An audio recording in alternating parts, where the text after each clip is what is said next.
address the Ovechkin thing. I don't know whether anybody has an answer to this, but I think we are at a point where we all kind of agree that this guy just kind of disappears in the playoffs, and I would love to know what you guys think about why. What happens to this guy? How can he be one guy during the regular season? Now, granted, I don't watch Washington Capital games at all. But I watch highlights, and you see a highlights usually him scoring a goal, and it's usually pretty spectacular. But he is, I mean, invisible last night is an overstatement. He did nothing virtually the entire night, and we've seen this repeatedly over the course of the postseason. Anybody know why? How can this happen? I don't think his game has changed a whole lot since he came to the NHL. I hear all this stuff about now he plays a 200-foot game, blah, blah, blah. It's just not true. But, I mean, you hear it because that's what they want to create out of Washington. But he has played basically the same game since he came to the NHL. I remember Montreal when they beat him. He'll come down the wing, and he'll try to cut into the middle off the boards and try to get a shot off. And once you know that's all he's going to do, he's never going to go wide. He's rarely going to pass the puck. He becomes defensible. And he just doesn't seem to have the ability to do other things that allow him to be successful in big games. You know, I mean, he's played 85 playoff games. He's got 82 points. So, and 41 of those are goals. So if you look at the numbers, that's almost but look at them more closely. Oh, I know. In the last 33 games, he's had 11. Right? But yeah, no, that's right. That's right. But so he's getting less successful over time. Well, there's no question he's one of the greatest individual players in the history of hockey. Regular season, absolutely. Regular season. The problem is that playoff hockey, and you guys all know this, accentuates the team sport more than ever.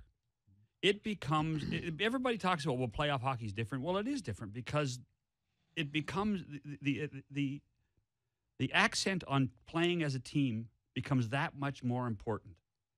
And to Damien's point, I totally agree again, is that he doesn't adapt to that. He just plays the same old way. And you know, look at, it's not just Washington Capitals hockey.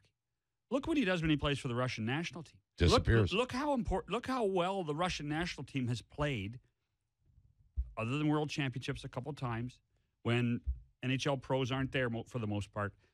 Olympics, even the World Junior, the famous World Junior in Grand Forks, North Dakota, against Crosby and Phaneuf and those guys. He can't adapt to a more heavily accented team game. Great player. I love watching him play. But boy, oh boy, I'm not sure that I want him as my linchpin when you want the team sport to be that important. And that's why when you assess whether the Washington Capitals are going to get over the hump and win the Stanley Cup or even get to a Stanley Cup final, can they do it with him being what he has always been in the playoffs, which is not very dangerous? Is it the responsibility of the coach to try and convince him to be a different kind of player? Well, Dale Hunter played him less. That was his end. Well, Barry Trotz played him 2 minutes less this season to say, hey, listen, Alex, you're not, listen, we're going to rest you. We're going to make sure they're trying. They're trying different things this year. But if you were the coach of the Washington Capitals, what would you say to him? I mean, we acknowledge something in Russian. Yeah. Well, that is so hard. I mean, they've tried everything. Well, what have they tried? Adam Oates. Well, the one guy who tried something, Adam Oates, wanted to switch him to right wing. Yeah. Where the predictable thing is what he does. He comes down the left side and moves into the middle and tries to get a shot off. And Oates' theory, and his theory was right-handed shots should play the right side and left-handed shots should play the right side. But I think, whatever I said. And maybe that was part of the answer to developing a different kind of game. But otherwise, he's been let alone to pretty much do what he wants to do. And I mean, what they've done in Washington, they love the chemistry between he and Backstrom. And they've gone out over the years and tried to find that third guy to play with them. And in truth, in regular season hockey, with the Oshie trade, they have found somebody that complements those two guys.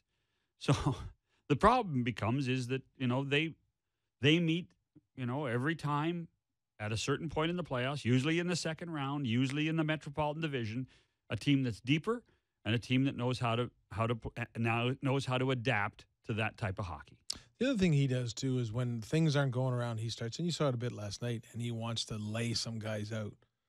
But that doesn't really – I mean, there's a big debate going on right now in analytics how much hitting helps anyways. But going out and doing that, I'm not sure necessarily that's helped him be a better offensive player in the playoffs. Look, he may come out and score some goals tomorrow night. Whatever he does in this series, it's going to matter what he does the next series and beyond. But it was odd to see him so quiet. So you're picking the Caps to win. To win what? The series. Yes. Okay, just check.